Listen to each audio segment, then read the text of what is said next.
1. Hello, my name is Josh, reading my Beyond the Pine creative nonfiction for our video of our final assignment of the reading. Alright, here goes now. Russ looked up at his television and a sigh of relief fell over his face. His long day of work had come to an end, and he was finally able to decompress. He watched the news anchor calmly discuss the fatal shooting and then burglary.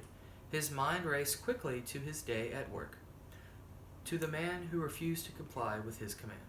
He pondered, why would he disobey? Was it his look? Did his demeanor do something to possibly influence this man's train of thought? The job was not easy, and when people don't listen, it becomes even harder. He thought being a patrol officer was challenging, but being a homicide detective is even more strenuous than he might have previously thought.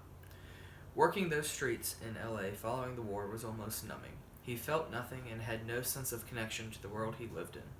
His wife's passing was more than he could bear. He immersed himself in his work and had no one to talk with. He had no one to comfort him on the days where he felt helpless, and had no one to talk him through the basics of life. When he moved to Maine to take the detective job, he didn't have a person to talk him through the decision and everything that came along with it. He had almost nothing to pack up besides a few pictures and that the firefighters were able to salvage from the fire, and the locket from his wife's charred body. These things he held on to, not in hope that his family would return somehow, but that he could have some image of motivation so that he could carry on the banner of hope.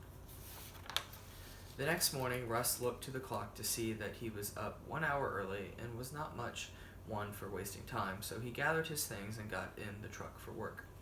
Here in Prequesque Isle, the northern pines and spruces dominated the landscape. Hedges upon hedges also seemed to highlight the front yards that sit in front of the old rundown New England-style houses. The vines grow up each side and seem to be competing for a spot at the top. The intertwining of the vines shrouds the houses in a heavy coat of mystery. As his truck came to a stop at the train track, he glanced over to his right and saw a figure clad in black staring in his direction. He thought to himself how odd the interaction was, considering the time of day and place. The train eventually passed, and he continued down the long, windy road into town. The office was considerably smaller than the LAPD's, as was to be expected. His fellow officers were people of a peculiar sort, and they seemed to live in a blissful utopian state where evil didn't exist. He often thought why people think in such moral absolutes with no regard for what is actually in the outside world. These people would tremble with the things he had seen, what he had witnessed. No person could cope with. And that's just a piece of it. And thank you for a good semester.